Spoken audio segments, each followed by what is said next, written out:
Honorable Minister of Textiles, President of the Clothing Manufacturing Association of India, partners with IMG Reliance, distinguished guests, ladies and gentlemen, namaste and a very good evening to all of you.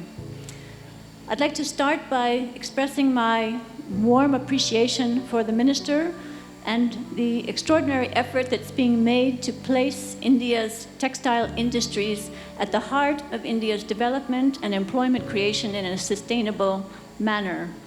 I'd like to also extend my warm appreciation to our colleagues and partners at CMAI and IMG Alliance for galvanizing the strength of the fashion industry and bringing it around this sustainable resolution project that's just been described. This is a really special initiative. It's an initiative that generates the kind of joy and excitement that you get when two very dear friends of yours announce that they're going to get married.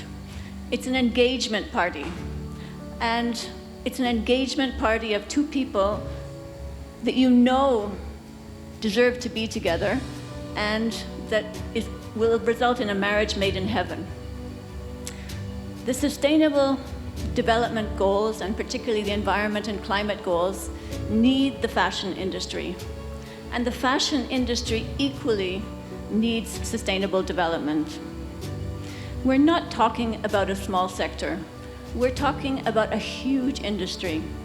Globally, the fashion industry is worth some US $2.5 trillion. So it's big. It affects the environment. It affects hundreds of millions of people. It has a beautiful side, and we've seen that beautiful side all week and continuing the next few days, and especially today at the Sustainable Development Day of Lakme Fashion Week. But it also has a dark side. The carbon footprint of the fashion industry is enormous.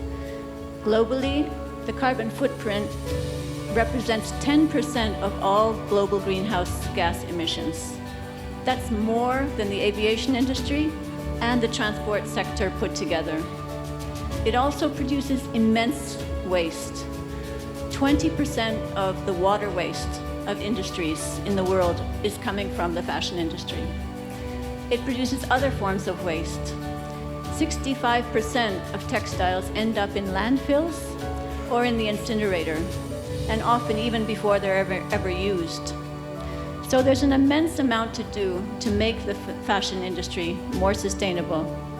And that's why this project, the Sustainable Resolution Project, is so important. Ladies and gentlemen, like every marriage, this marriage is going to require a lot of effort. On the part of the fashion industry, incremental adjustments just won't be enough.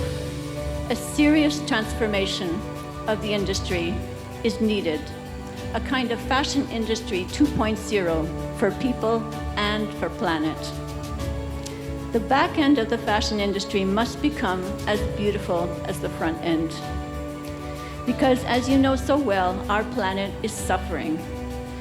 We're ruining our Mother Earth. We're breathing in toxic particles, ingesting chemicals at a rate that is truly alarming.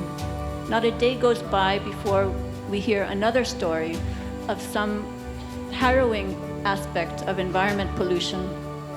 Recently, there's been reports that raindrops in the Arctic are laden with microplastics. We're ruining the Earth for ourselves and for our children. That's why the Sustainable Resolution Project is so important. It brings together these 16 major brands to commit to sustainable development objectives. And it'll help them identify gaps, and it'll help them to try to close them.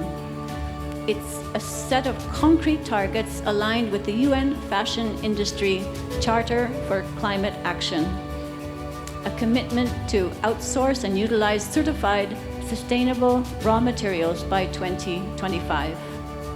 I'd like to warmly congratulate the 16 brands that have signed up.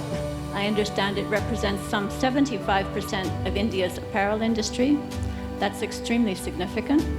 I'd like to warmly salute those behind the SU.RE project and to compliment them on their matchmaking. And I'd like to express how proud the UN is to partner in this venture in line with Lakme Fashion Week and the Sustainable Development Day of Lakme Fashion Week, and look forward to deepening our partnership in the future. Thank you so much.